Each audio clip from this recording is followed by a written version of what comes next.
เอาครับ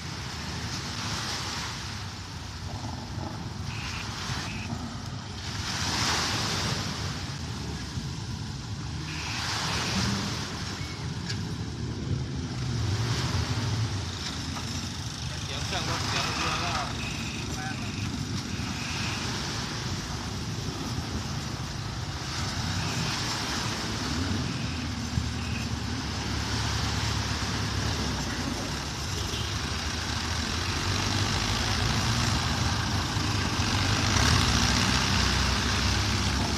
เสร็จแล้วหนึ่งลำ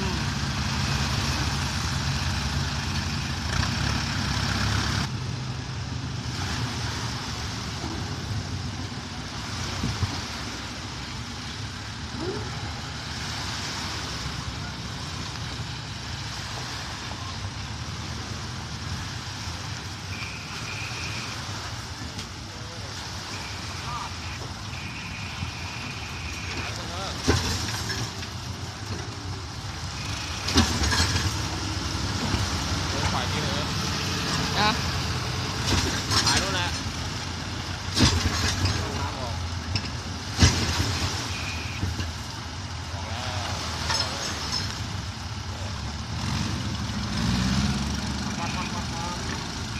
ดิฟครับดิฟ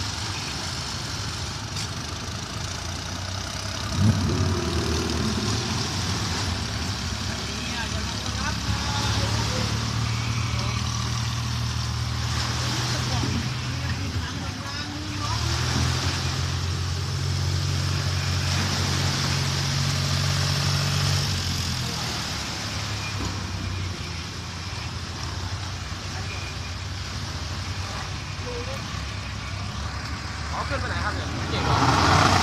ทำไมต้องเก่งด้วยอ่ะ